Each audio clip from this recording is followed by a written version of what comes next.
Vamos a empezar con algo que cualquiera puede hacer. Tomas una pelota, la lanzas hacia arriba y la pelota sube, desacelera, se detiene un instante y luego cae. Eso es lo que ocurre, no hay nada misterioso ahí. Ahora bien, si filmas ese lanzamiento con una cámara y luego reproduces el video al revés, ves algo interesante. Ves una pelota que cae desde arriba, acelera hacia abajo y en algún momento sale disparada hacia arriba con una velocidad exacta. Y aquí está la pregunta que quiero que te hagas, no como pregunta filosófica, sino como pregunta técnica. ¿Cómo sabes cuál de los dos videos es el real y cuál es el invertido? Piénsalo con cuidado. La pelota en el video normal obedece ciertas ecuaciones. La pelota en el video invertido también obedece exactamente las mismas ecuaciones. La aceleración gravitacional actúa igual en ambos casos. La velocidad cambia de la misma manera. Si alguien te mostrara solo uno de los dos vídeos, sin decirte cuál es el original, y te pidiera que determinaras cuál es el que ocurrió realmente en el tiempo hacia adelante, no podrías hacerlo usando solo las ecuaciones. Del movimiento. Eso no es una curiosidad, eso es un hecho físico que merece atención. Ahora bien, antes de sacar conclusiones apresuradas, necesito ser muy cuidadoso con las palabras, porque hay una trampa enorme aquí, y es la siguiente. Cuando digo que no puedes distinguir los dos videos usando las ecuaciones del movimiento, eso no significa que el tiempo no tenga dirección. Significa algo mucho más específico y técnico. Significa que las ecuaciones que describen el movimiento de esa pelota son simétricas bajo inversión temporal, y eso es un hecho sobre las ecuaciones, no necesariamente un hecho sobre el universo completo. Entonces, ¿qué significa exactamente que una ecuación sea simétrica bajo inversión temporal? Voy a explicarlo de manera operativa, sin usar palabras que suenen profundas pero no digan nada. Si tienes una ecuación que describe cómo cambia la posición de un objeto con el tiempo, y tomas esa ecuación y reemplazas el tiempo por el tiempo negativo, es decir, cambias la variable que representa el tiempo por su negativo, y la ecuación resultante es idéntica a la original, entonces decimos que esa ecuación es simétrica bajo inversión temporal. Eso es todo, es una propiedad matemática de la ecuación, nada más. Todavía no hemos dicho nada sobre si el pasado y el futuro son lo mismo, ni sobre si el tiempo tiene dirección. Solo hemos dicho que una cierta ecuación tiene una cierta propiedad matemática. Ahora hagamos otro experimento, también muy simple. Tomas un cubo de hielo y lo colocas en un vaso con agua tibia. Esperas unos minutos y el hielo se derrite. El agua del vaso se enfría un poco. El hielo desaparece. Ahora te pregunto lo mismo que antes. Si filmas este proceso y luego reproduces el video al revés, ¿puedes distinguir cuál es el original? La respuesta aquí es completamente distinta. Por supuesto que puedes distinguirlos. En el video invertido verías el agua tibia comenzar a formar espontáneamente un cubo de hielo perfecto mientras el resto del agua se calienta. Eso no lo ves nunca en la realidad. Nadie ha observado jamás que el agua tibia forme espontáneamente un cubo de hielo sin que nadie intervenga. Entonces tenemos dos sistemas físicos. Uno, la pelota en el aire, donde no puedes distinguir el video normal del invertido. Dos, el hielo derritiéndose, donde sí puedes distinguirlos sin ninguna duda. La pregunta es, ¿qué es diferente entre estos dos sistemas? Porque esa diferencia es exactamente lo que necesitamos entender para hablar honestamente sobre el tiempo. La diferencia no está en las leyes fundamentales que gobiernan las partículas individuales. Si pudieras seguir cada molécula de agua y cada molécula que formaba el hielo, una por una, las ecuaciones que describen su movimiento serían simétricas bajo inversión temporal, exactamente igual que la pelota. Cada colisión entre moléculas, si la inviertes en el tiempo, sigue siendo una colisión perfectamente válida según las leyes de la física. Entonces, ¿de dónde viene la diferencia? La diferencia viene del número de partículas involucradas y de cómo están organizadas. Cuando tienes el cubo de hielo en el agua, las moléculas del hielo están organizadas en una estructura muy particular, muy ordenada, con posiciones y movimientos muy específicos. Cuando el hielo se derrite, esas moléculas se dispersan en el agua y adoptan una enorme variedad de configuraciones posibles. Hay muchísimas más formas de tener agua tibia, mezclada que formas de tener un cubo de hielo perfectamente formado. Y aquí viene el punto clave que necesito que sigas con atención, porque si lo pierdes, el resto no tiene sentido. La razón por la que el proceso ocurre en una dirección y no en la otra no es porque las leyes fundamentales lo prohíban en la dirección contraria. La razón es simplemente que hay enormemente más configuraciones del sistema que corresponden al estado de agua mezclada que configuraciones que corresponden al estado de cubo de hielo. Si las partículas se mueven de manera más o menos aleatoria, es abrumadoramente más probable que el sistema vaya hacia el estado donde hay más configuraciones disponibles. No porque haya una ley que lo empuje en esa dirección, sino simplemente por una cuestión de cuántas posibilidades hay. Esto es lo que se llama entropía, pero no quiero que uses esa palabra todavía como si fuera una explicación. La entropía es una forma de contar configuraciones, nada más. Cuando dices que la entropía aumenta, estás diciendo que el sistema tiende a ir hacia estados donde hay más configuraciones disponibles. Eso es todo lo que estás diciendo. No estás explicando por qué el tiempo tiene una dirección. Estás describiendo un patrón estadístico. Ahora bien, aquí hay algo que quiero que notes, porque es importante. Este argumento estadístico nos dice por qué el hielo se derrite y no se forma espontáneamente, pero no nos dice nada sobre por qué el universo comenzó en un estado de baja entropía, y eso es un problema enorme.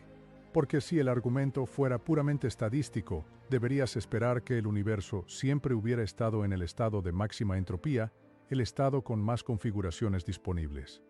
El hecho de que el universo comenzó en un estado muy ordenado, con muy poca entropía, es algo que el argumento estadístico no explica. Es una condición inicial que simplemente asumimos, y que hasta donde sabemos, no tiene una explicación dentro de la física que conocemos hoy. Esto es importante decirlo claramente. No lo estoy diciendo para crear misterio. Lo estoy diciendo porque si no lo digo, estoy llenando un hueco con palabras que suenan a explicación pero no lo son. Entonces, resumamos lo que tenemos hasta ahora. Las leyes fundamentales del movimiento son simétricas bajo inversión temporal. La dirección que observamos en procesos como el derretimiento del hielo no viene de las leyes fundamentales, sino de consideraciones estadísticas sobre el número de configuraciones disponibles. Y la razón por la que el universo tiene una dirección temporal observable, la razón por la que podemos decir que el pasado ocurrió antes que el futuro, está conectada con el hecho de que el universo comenzó en un estado de muy baja entropía, lo cual es una condición inicial que no explicamos, solo observamos. Ahora con esto en mente, quiero introducir algo que va a parecer extraño al principio, pero que es una consecuencia directa de lo que acabamos de establecer. Si las leyes fundamentales son simétricas bajo inversión temporal, entonces en un sentido muy preciso y técnico, esas leyes no distinguen entre pasado y futuro, no tienen una flecha incorporada.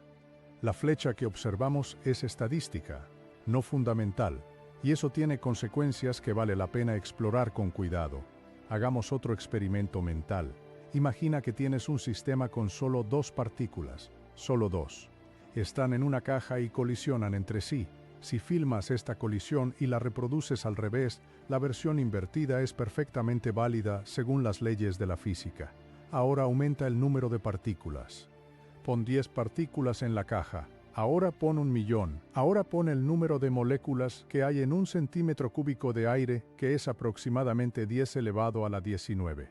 A medida que aumentas el número de partículas, la probabilidad de que el sistema regrese espontáneamente a una configuración específica de baja entropía se vuelve tan pequeña que en la práctica nunca ocurre. No porque sea imposible según las leyes fundamentales, sino porque el número de configuraciones de alta entropía es tan abrumadoramente mayor que el número de configuraciones de baja entropía, que la probabilidad de ir hacia atrás es indistinguible de cero para cualquier propósito práctico. Esto es lo que distingue la pelota de 2 partículas del cubo de hielo de 10 elevado a la 23 partículas.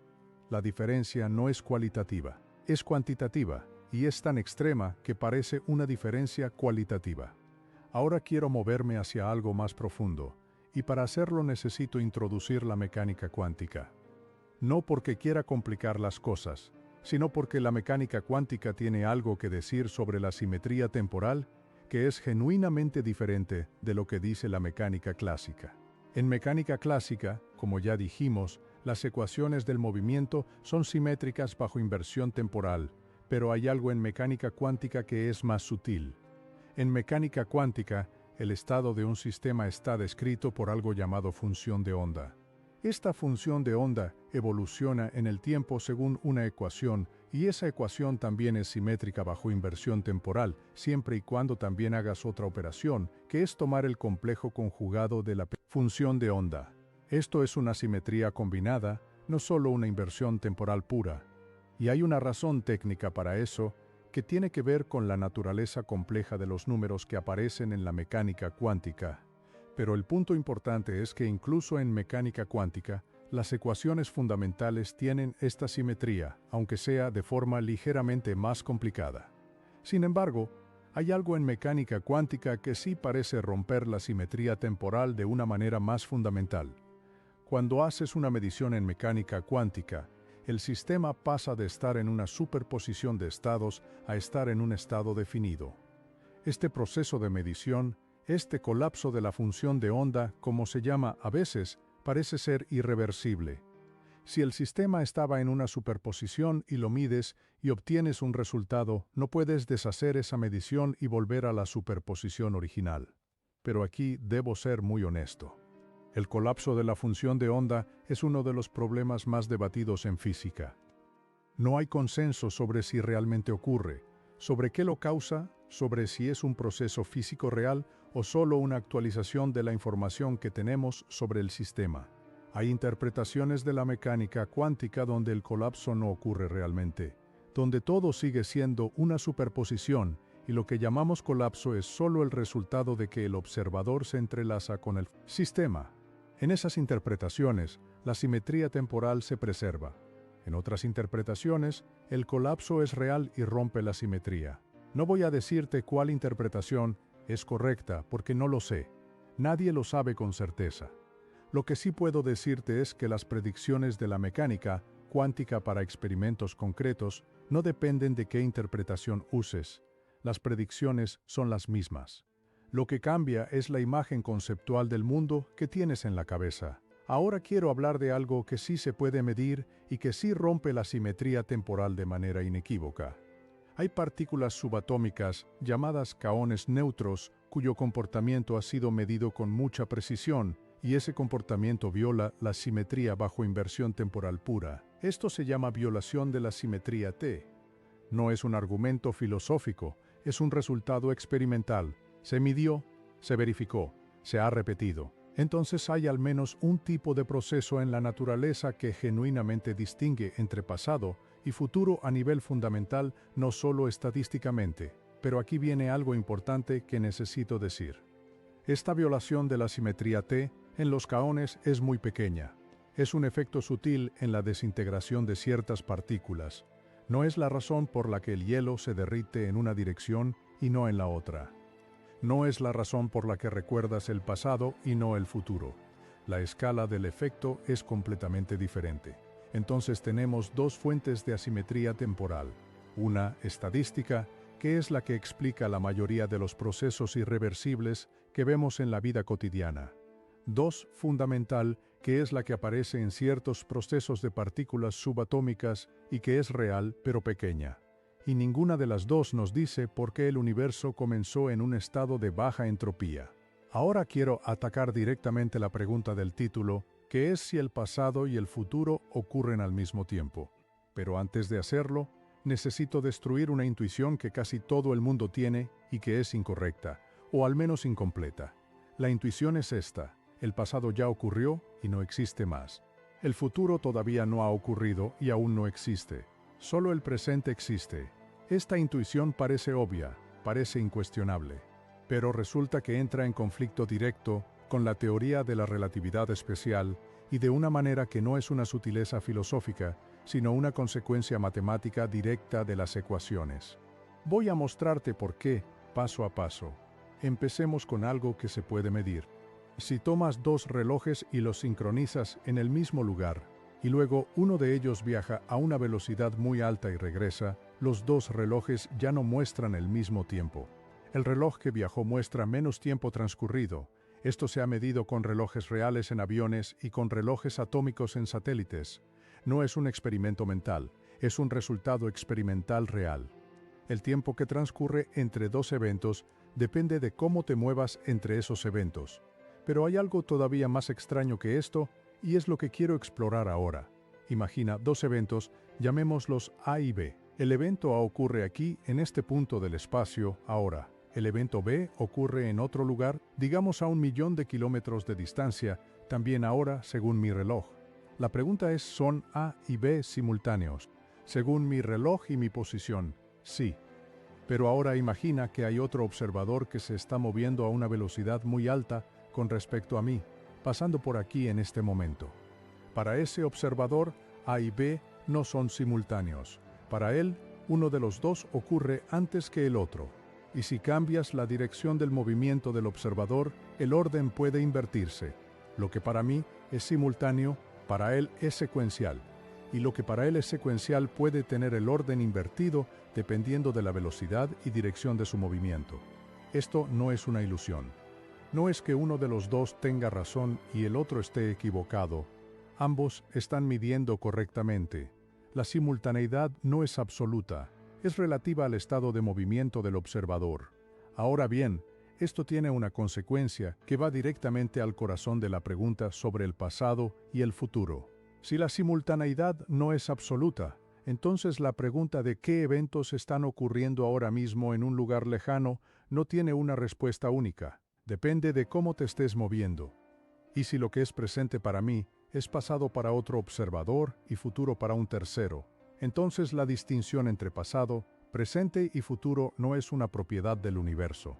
Es una propiedad de cómo describes el universo desde un punto de vista particular. Esto es lo que los físicos expresan cuando dicen que el espacio-tiempo es una estructura de 4 dimensiones donde todos los eventos coexisten. No es una metáfora. Es una descripción técnica de lo que dicen las ecuaciones de la relatividad. Cada evento tiene 4 coordenadas, 3 espaciales y una temporal, y esas coordenadas se mezclan entre sí cuando cambias de un observador a otro, exactamente igual que las coordenadas espaciales se mezclan cuando giras en el espacio. Déjame hacerlo más concreto todavía. Si giras en el espacio, lo que era norte para ti puede convertirse en noreste para alguien que está girado con respecto a ti.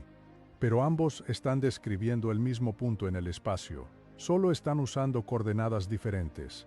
Lo que la relatividad dice es que algo muy similar ocurre con el tiempo. Si te mueves a una velocidad diferente, lo que era simultáneo para ti puede no serlo para otro observador, pero ambos están describiendo los mismos eventos físicos.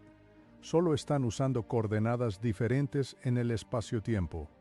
La diferencia con la rotación espacial es que la geometría del espacio-tiempo no es la geometría euclidiana ordinaria. Tiene un signo diferente para la coordenada temporal, lo que hace que las transformaciones entre observadores sean hiperbólicas en lugar de circulares, pero la idea básica es la misma. El tiempo es una dimensión más, y los diferentes observadores la mezclan de manera diferente con las dimensiones espaciales. Ahora, si el espacio-tiempo es una estructura de 4 dimensiones donde todos los eventos coexisten, ¿qué significa eso para el pasado y el futuro? Significa que en un sentido técnico muy preciso, todos los eventos, pasados, presentes y futuros, existen en el espacio-tiempo como puntos en esa estructura de 4 dimensiones. El evento de que tú nacieras, el evento de que estés leyendo esto ahora mismo, el evento de lo que harás mañana, todos son puntos en el espacio-tiempo. Todos coexisten en esa estructura. Lo que cambia de un momento a otro no es que los eventos aparezcan o desaparezcan. Lo que cambia es qué parte de esa estructura estás experimentando en cada momento. Pero aquí debo parar y ser muy honesto sobre algo. Esta descripción del espacio-tiempo como una estructura fija, donde todos los eventos coexisten, es lo que se llama a veces el bloque universo. Y aunque es una manera perfectamente coherente de interpretar las ecuaciones de la relatividad, no es la única manera, y hay algo que no explica. No experimentamos el tiempo como algo que fluye. No explica por qué tenemos la sensación de que el presente es especial.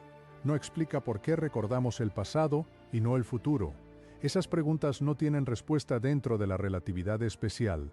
Son preguntas abiertas.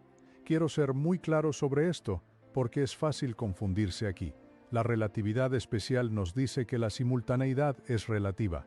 Nos dice que el espacio-tiempo tiene una estructura de 4 dimensiones. Nos dice que las ecuaciones son simétricas bajo ciertas transformaciones que mezclan tiempo y espacio. Todo eso es sólido. Está verificado experimentalmente de muchas maneras. Pero de ahí a decir que el pasado y el futuro ocurren al mismo tiempo, en el sentido de que son igualmente reales y accesibles, hay un salto que no está completamente justificado por las ecuaciones. Las ecuaciones describen la estructura del espacio-tiempo, no describen la experiencia subjetiva del tiempo, y la conexión entre esas dos cosas es algo que todavía no entendemos bien. Dicho eso, hay algo que sí podemos decir con precisión. En la relatividad especial hay una distinción fundamental entre dos tipos de separación entre eventos. Si dos eventos están separados de tal manera que una señal de luz podría viajar de uno al otro, se dice que su separación es tipo tiempo. Si están separados de tal manera que incluso la luz no podría viajar de uno al otro en el tiempo disponible, se dice que su separación es tipo espacio. Y esta distinción es absoluta. No depende del estado de movimiento del observador. Todos los observadores están de acuerdo en si dos eventos tienen separación tipo tiempo o tipo espacio. Y para eventos con separación tipo tiempo, todos los observadores están de acuerdo en cuál ocurrió primero. Para eventos con separación tipo espacio, el orden temporal puede invertirse dependiendo del observador. Entonces, hay una noción de causalidad que sí es absoluta en la relatividad especial. Un evento puede causar otro solo si están conectados por una señal que viaja a la velocidad de la luz o más lento. Y el orden causal, cuál causa a cuál, es el mismo para todos los observadores. Lo que no es absoluto es el orden temporal de eventos que no tienen ninguna relación causal posible entre sí. Esto es importante porque destruye una confusión frecuente. Cuando digo que la simultaneidad es relativa, no estoy diciendo que la causalidad es relativa. No estoy diciendo que el efecto puede ocurrir antes que la causa. Para eventos causalmente conectados, el orden es absoluto. Lo que es relativo es el orden temporal de eventos que están tan lejos el uno del otro que no podrían influirse mutuamente. Y tiene sentido que eso sea relativo, porque si dos eventos no pueden influirse mutuamente, ¿qué diferencia hace cuál ocurrió primero? No hay ninguna consecuencia física de ese orden. Es solo una cuestión de coordenadas. Ahora quiero moverme hacia algo que es todavía más extraño y que involucra la mecánica cuántica de una manera que sí tiene consecuencias observables. Hay un fenómeno en mecánica cuántica llamado entrelazamiento. Cuando dos partículas se entrelazan, sus estados quedan correlacionados de tal manera que una medición en una de ellas afecta instantáneamente lo que podemos predecir sobre la otra, sin importar la distancia que las separe. Esto se ha verificado experimentalmente de manera muy precisa. No hay duda de que el efecto existe, pero aquí viene la parte delicada. Esta correlación instantánea no puede usarse para enviar información más rápido que la luz. Esto es crucial. No viola la causalidad de la relatividad especial. La razón es técnica, pero importante. Cuando mides una partícula entrelazada, obtienes un resultado aleatorio. No puedes controlar qué resultado obtienes. Y el resultado que obtienes en tu partícula está correlacionado con el resultado que obtendrá alguien que mida la otra partícula, pero ninguno de los dos puede predecir de antemano cuál será su resultado. Entonces no hay manera de usar esa correlación para enviar un mensaje. No puedes codificar información en algo que no controlas. Pero el entrelazamiento sí tiene algo que decir sobre la estructura del espacio-tiempo, y es lo siguiente. La correlación entre las dos partículas entrelazadas no puede explicarse diciendo que las partículas tenían valores predeterminados antes de ser medidas. Esto fue demostrado de manera matemática y luego verificado experimentalmente. Si las partículas tuvieran valores predeterminados, las correlaciones que se observan serían imposibles. Entonces las correlaciones son genuinamente no locales, en el sentido de que no pueden explicarse por ningún mecanismo que opere solo localmente en el espacio. y esto entra en tensión con la imagen del espacio-tiempo como una estructura local donde cada evento solo puede influir en sus vecinos inmediatos. El entrelazamiento sugiere que hay algo en la mecánica cuántica que no encaja completamente con la imagen relativista del espacio-tiempo. Y esa tensión entre la mecánica cuántica y la relatividad general es uno de los problemas más profundos de la física actual. No tenemos una teoría que unifique las dos de manera completamente satisfactoria. Bien, entonces, ¿qué tenemos hasta ahora? Tenemos que las leyes fundamentales del movimiento son simétricas bajo inversión temporal. Tenemos que la dirección temporal que observamos en la vida cotidiana es estadística, no fundamental. Tenemos que la relatividad especial nos dice que la simultaneidad es relativa y que el espacio-tiempo es una estructura de 4 dimensiones donde todos los eventos tienen coordenadas. Tenemos que hay una noción absoluta de orden causal para eventos que pueden influirse mutuamente. Tenemos que hay una pequeña violación de la simetría temporal en ciertos procesos de partículas subatómicas. Y tenemos que el entrelazamiento cuántico sugiere correlaciones no locales que no encajan completamente con la imagen relativista del espacio-tiempo.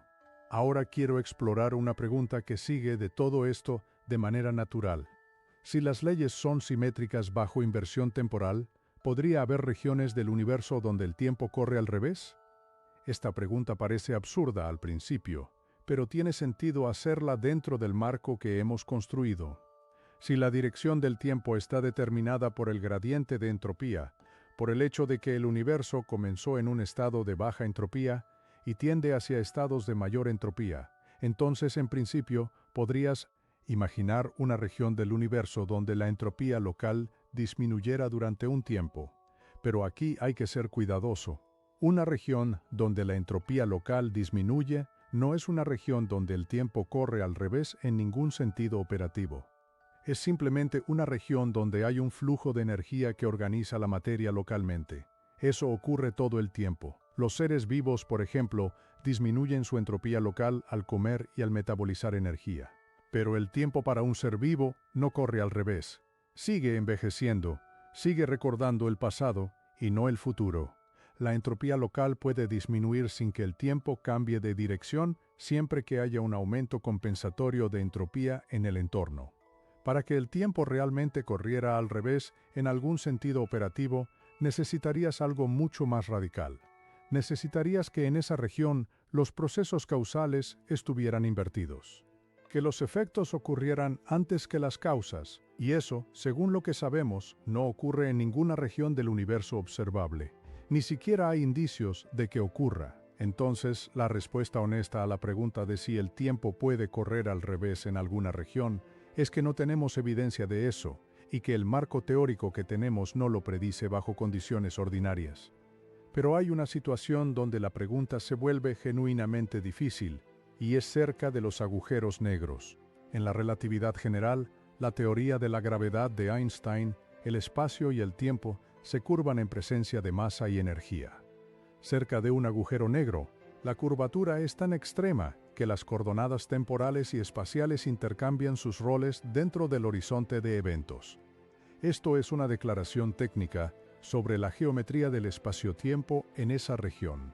Lo que significa operativamente es que dentro del horizonte de un agujero negro, lo que afuera llamaríamos dirección espacial, la dirección hacia el centro del agujero negro, se convierte en la dirección temporal. Es decir, dentro del horizonte, moverse hacia el centro del agujero negro es tan inevitable como moverse hacia el futuro afuera. No puedes evitar ir hacia la singularidad, exactamente igual que no puedes evitar que el tiempo avance. Esto es extraño, pero nótese que no estoy diciendo que el tiempo corra al revés dentro de un agujero negro. Estoy diciendo que la geometría del espacio-tiempo es tan diferente allí que las nociones de espacio y tiempo que usamos afuera no se aplican de la misma manera. Y aquí llegamos a un límite genuino de nuestro conocimiento. Lo que ocurre en la singularidad de un agujero negro, el punto donde la curvatura se vuelve infinita, no lo sabemos. Las ecuaciones de la relatividad general dejan de ser válidas allí. La mecánica cuántica debería ser importante en esas escalas, pero no tenemos una teoría cuántica de la gravedad que nos diga qué ocurre. Entonces, cualquier cosa que te digan sobre el tiempo dentro de una singularidad es especulación, no física establecida. quiero ahora retomar la pregunta del título de una manera más directa. La afirmación de que el pasado y el futuro ocurren al mismo tiempo es una forma de hablar sobre la estructura del espacio-tiempo en la relatividad. Lo que esa afirmación intenta capturar es esto. En la descripción relativista del universo, todos los eventos, pasados, presentes y futuros, tienen una existencia matemática en la estructura del espacio-tiempo. No hay un momento privilegiado, llamado ahora, que sea especial para el universo en su conjunto. Lo que es presente para un observador es pasado para otro y futuro para un tercero. En ese sentido técnico, la distinción entre pasado, presente y futuro no es una propiedad objetiva del universo, sino una propiedad de cómo lo describes desde un punto de vista particular. Eso es lo que las ecuaciones dicen, eso es lo que se puede medir y verificar, pero ahora viene la parte donde debo ser muy honesto sobre los límites. Esta descripción matemática del espacio-tiempo no nos dice nada sobre la experiencia del tiempo. No nos dice por qué tenemos la sensación de que el tiempo fluye. No nos dice por qué el presente parece especial. No nos dice por qué recordamos el pasado y no el futuro. Esas preguntas no están respondidas por la relatividad ni por ninguna otra teoría física que tengamos hoy. Hay propuestas, hay especulaciones, hay modelos, pero no hay una respuesta establecida. Y decir que el pasado y el futuro ocurren al mismo tiempo como si eso explicara la experiencia del tiempo es un error.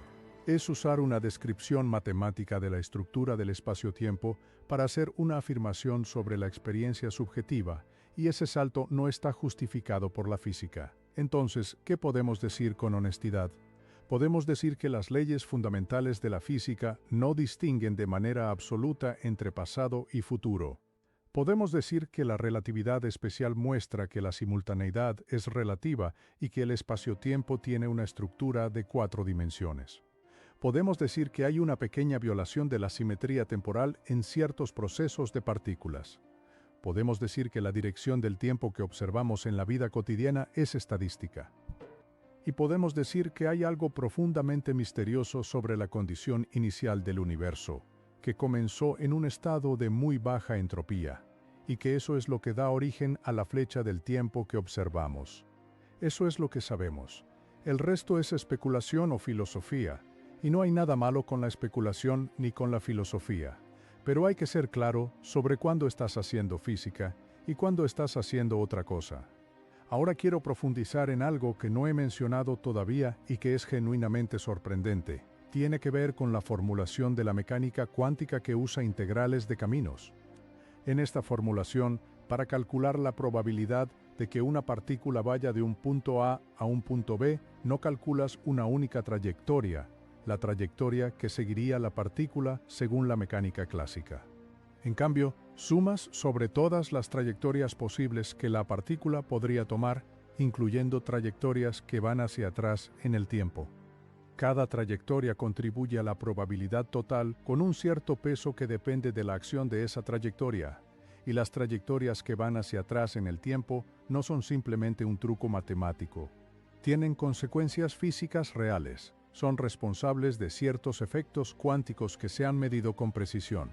De hecho, hay una interpretación de la antimateria que dice que una partícula de antimateria, moviéndose hacia adelante en el tiempo, es matemáticamente equivalente a una partícula de materia moviéndose hacia atrás en el tiempo. Esta no es una metáfora, es una equivalencia matemática precisa en las ecuaciones de la teoría cuántica de campos, y tiene consecuencias observables. Por ejemplo, predice que cuando una partícula y su antipartícula se encuentran, se aniquilan y producen energía. Eso se observa, y la tasa a la que ocurre puede calcularse usando esta equivalencia matemática, y los resultados concuerdan con las mediciones. Entonces hay un sentido en que la física fundamental genuinamente usa trayectorias que van hacia atrás en el tiempo para hacer predicciones que se verifican experimentalmente. Eso no significa que el tiempo pueda correr al revés en la experiencia cotidiana. Significa que las ecuaciones fundamentales tienen una estructura que no distingue de manera simple entre las dos direcciones del tiempo. Hay algo más que quiero discutir, y es la relación entre la información y el tiempo. Hay un resultado en física que conecta la irreversibilidad con la información. Si tienes un proceso físico que es irreversible, como el derretimiento del hielo, hay información que se pierde en ese proceso. La información sobre la configuración exacta de las moléculas del hielo se dispersa en el movimiento aleatorio de las moléculas del agua. En principio, si pudieras conocer el estado exacto de todas las moléculas del agua después del derretimiento, podrías reconstruir el estado del hielo. Pero en práctica, esa información es inaccesible. Está dispersa en grados de libertad que no puedes medir. Y hay un sentido en que esta pérdida de información accesible es lo que define la irreversibilidad. No es que la información desaparezca del universo, es que se vuelve inaccesible. Esto tiene consecuencias interesantes para los agujeros negros. Si un agujero negro absorbe materia, la información sobre esa materia parece perderse detrás del horizonte de eventos. Y hay un resultado de la relatividad general que dice que el horizonte de eventos de un agujero negro solo puede crecer, nunca decrecer. Esto es análogo al aumento de entropía. De hecho, se puede mostrar que el área del horizonte de eventos de un agujero negro es proporcional a la entropía del agujero negro. Y cuando un agujero negro eventualmente se evapora mediante un proceso cuántico llamado radiación de Hawking, la pregunta es si la información sobre lo que cayó al agujero negro se pierde para siempre o si de alguna manera se codifica en esa radiación. Esta pregunta, conocida como la paradoja de la información de los agujeros negros, es uno de los problemas abiertos más importantes de la física teórica. No está resuelta. Hay argumentos en ambas direcciones, y su resolución probablemente requerirá una teoría cuántica de la gravedad que todavía no tenemos. Pero el punto que quiero destacar es este. La pregunta sobre la información y la irreversibilidad no es solo una pregunta técnica sobre agujeros negros, es una pregunta sobre la naturaleza profunda del tiempo. Si la información nunca se pierde realmente, si siempre está en algún lugar aunque sea inaccesible, entonces en un sentido muy preciso el pasado nunca desaparece completamente. Está codificado en el estado presente del universo, aunque sea de manera inaccesible. Y si pudieras conocer el estado completo del universo en este momento, podrías en principio reconstruir cualquier estado pasado. Eso es lo que dicen las leyes fundamentales, que son reversibles. El pasado está determinado por el presente, y el futuro también está determinado por el presente, según las leyes fundamentales. La diferencia entre pasado y futuro, desde este punto de vista, es solo que el pasado está determinado por condiciones que ya ocurrieron y el futuro por condiciones que todavía no han ocurrido. Pero desde el punto de vista de las ecuaciones, ambos están igualmente determinados por el estado presente. Esto nos lleva a una pregunta que es muy difícil y que quiero abordar con cuidado. Si las leyes son deterministas y simétricas bajo inversión temporal, ¿qué significa la diferencia entre pasado y futuro? La respuesta que la física nos da es que la diferencia es estadística y está relacionada con la condición inicial del universo. El pasado es la dirección en la que la entropía era menor. El futuro es la dirección en la que la entropía es mayor. Y la razón por la que la entropía era menor en el pasado que en el futuro es que el universo comenzó en un estado de muy baja entropía. Esa es la respuesta física. No es una respuesta sobre la experiencia subjetiva del tiempo. No es una respuesta sobre por qué sentimos que el tiempo fluye. Es una respuesta sobre por qué los procesos físicos ocurren en una dirección y no en la otra. Pero hay algo que esta respuesta no explica y es importante señalarlo. Esta respuesta dice que la dirección del tiempo está determinada por la condición inicial del universo. Pero no dice por qué la condición inicial del universo era de baja entropía. Si el universo hubiera comenzado en un estado de alta entropía, no habría dirección temporal. Todo estaría en equilibrio. No habría estrellas, ni planetas, ni vida, ni nada que pudiera observar el tiempo. El hecho de que el universo comenzó en un estado de muy baja entropía es algo que observamos pero que no explicamos. Es una de las preguntas más profundas de la cosmología y no tiene una respuesta aceptada. Hay propuestas, hay modelos, pero no hay una respuesta que todos los físicos acepten como correcta. Ahora quiero hacer algo que me parece importante. Quiero distinguir entre tres cosas que a menudo se confunden cuando se habla del tiempo. La primera es la simetría temporal de las leyes fundamentales. Eso es una propiedad de las ecuaciones. Significa que si tienes una solución de las ecuaciones, la versión invertida en el tiempo también es una solución.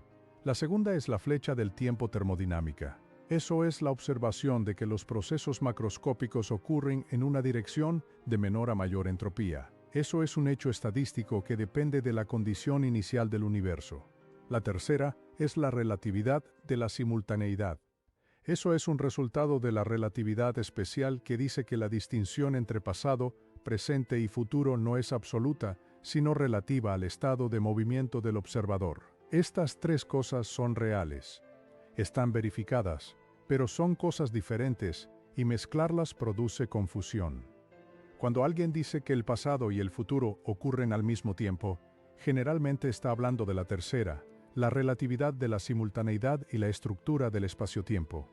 Está diciendo que en la descripción relativista del universo, todos los eventos coexisten en el espacio-tiempo. Eso es correcto en el sentido técnico de que todos los eventos tienen coordenadas en el espacio-tiempo y esas coordenadas no desaparecen, pero no significa que puedas acceder al pasado o al futuro. No significa que el pasado y el futuro sean igualmente reales en el sentido de que puedas influir en ellos. La causalidad sigue siendo absoluta. El orden causal de los eventos sigue siendo el mismo para todos los observadores. Lo que es relativo es el orden temporal de eventos que no tienen relación causal entre sí. Quiero ahora hablar de algo que es genuinamente difícil y que a menudo se omite en las discusiones populares sobre el tiempo. Es la pregunta de qué significa que algo exista en el pasado o en el futuro. Cuando decimos que el evento de tu nacimiento existe en el pasado, ¿qué estamos diciendo exactamente? Desde el punto de vista del espacio-tiempo relativista, estamos diciendo que ese evento tiene coordenadas en el espacio-tiempo y que esas coordenadas corresponden a un punto que está en el pasado de tu cono de luz. El cono de luz es la región del espacio-tiempo que podría haber influido en tu posición actual. Todo lo que está dentro de tu cono de luz pasado podría haberte afectado. Todo lo que está fuera no podría haberlo hecho. Y el evento de tu nacimiento está dentro de tu cono de luz pasado. Eso es lo que significa que es tu pasado.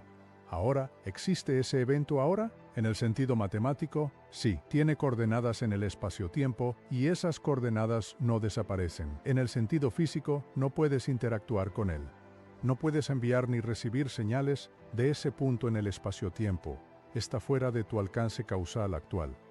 Entonces, la pregunta de si existe depende de qué quieres decir con existir. Si existir significa tener coordenadas en el espacio-tiempo, entonces sí existe. Si existir significa poder interactuar con ello, entonces no. Y la física no nos dice cuál de estas dos nociones de existencia es la correcta. Eso es una pregunta filosófica, no física. La física solo nos dice cuál es la estructura matemática del espacio-tiempo y cuáles son las relaciones causales entre eventos. Hay un punto más que quiero hacer antes de cerrar y es sobre la relación entre el tiempo y la medición. En mecánica cuántica, el tiempo tiene un papel especial que es diferente del papel de las coordenadas espaciales. En la mecánica cuántica estándar, las posiciones, los momentos, las energías, todas estas cantidades son operadores, objetos matemáticos que representan observables. Pero el tiempo no es un operador. El tiempo es un parámetro externo, una variable que simplemente etiqueta la evolución del sistema. Esto es diferente del espacio, donde la posición sí es un observable. Y esta asimetría entre el tiempo y el espacio en la mecánica cuántica es una fuente de tensión con la relatividad, donde el tiempo y el espacio están en pie de igualdad como dimensiones del espacio-tiempo. En una teoría cuántica de la gravedad, esta tensión debería resolverse de alguna manera, pero cómo resolverla es algo que no sabemos. Hay propuestas de que en una teoría cuántica de la gravedad completa, el tiempo podría emerger de relaciones entre otras variables cuánticas, en lugar de ser un parámetro fundamental. Esto se llama a veces el problema del tiempo en la gravedad cuántica. Si el tiempo emergiera de relaciones entre otras variables, eso significaría que a nivel fundamental no hay un tiempo que fluya. El tiempo sería una propiedad aproximada que emerge cuando tienes muchos grados de libertad cuánticos interactuando entre sí. Esta es una idea especulativa pero tomada en serio por muchos físicos teóricos. No es física establecida, es un área activa de investigación. Y si fuera correcta, cambiaría profundamente nuestra imagen de qué es el tiempo y por qué tiene la dirección que tiene. Entonces, ¿qué podemos decir al final de todo este razonamiento? Podemos decir que la física nos ha mostrado que nuestra intuición cotidiana sobre el tiempo es incompleta. La intuición de que el pasado ya no existe y el futuro todavía no existe es difícil de reconciliar con la relatividad especial, que nos dice que la distinción entre pasado, presente y futuro es relativa al estado de movimiento del observador. La intuición de que el tiempo tiene una dirección fundamental está en tensión con el hecho de que las leyes fundamentales son simétricas bajo inversión temporal, con la excepción de una pequeña violación en ciertos procesos de partículas. La dirección que observamos es estadística y depende de la condición inicial del universo. Y la condición inicial del universo, el hecho de que comenzó en un estado de muy baja entropía, es algo que observamos pero que no explicamos completamente. Lo que no podemos decir, con honestidad, es que entendemos completamente qué es el tiempo. No entendemos por qué sentimos que fluye. No entendemos por qué el presente parece especial. No entendemos completamente la condición inicial del universo. No tenemos una teoría cuántica de la gravedad que resuelva las tensiones entre la mecánica cuántica y la relatividad. Y no sabemos si el tiempo es fundamental o si emerge de algo más profundo. Esas son preguntas abiertas. No tengo respuestas para ellas. Nadie las tiene en este momento. Pero lo que sí podemos hacer, y lo que hemos hecho en este razonamiento, es construir una imagen precisa de lo que sabemos y de lo que no sabemos. Podemos distinguir entre lo que está verificado experimentalmente y lo que es especulación. Podemos identificar las intuiciones que son incorrectas o incompletas y reemplazarlas con descripciones más precisas. Y podemos apreciar la profundidad genuina del problema, sin necesidad de recurrir a afirmaciones grandiosas que suenan profundas, pero no dicen nada preciso. El tiempo es uno de los conceptos más fundamentales que usamos para describir el universo, y resulta que es también uno de los que menos entendemos. Eso no es una razón para desesperarse. Es una razón para seguir haciendo física, porque cada vez que encontramos un lugar donde nuestra comprensión es incompleta, ese es exactamente el lugar donde puede haber algo nuevo que descubrir. Y descubrir cosas nuevas sobre el tiempo, sobre qué es realmente, sobre por qué tiene la dirección que tiene, sobre si es fundamental o emergente, eso es uno de los problemas más interesantes que la física tiene por delante. Pero mientras tanto, lo que sí podemos hacer es ser honestos sobre lo que sabemos. Las leyes fundamentales son simétricas bajo inversión temporal. La simultaneidad es relativa.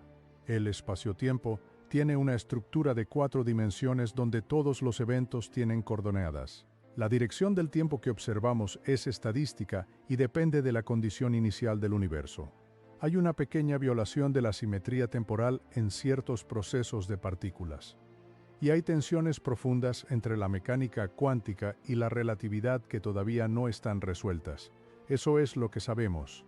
Y es bastante. Pero no es todo, y la diferencia entre lo que sabemos y lo que no sabemos es exactamente donde la física se pone interesante. Quiero terminar con algo que me parece importante decir.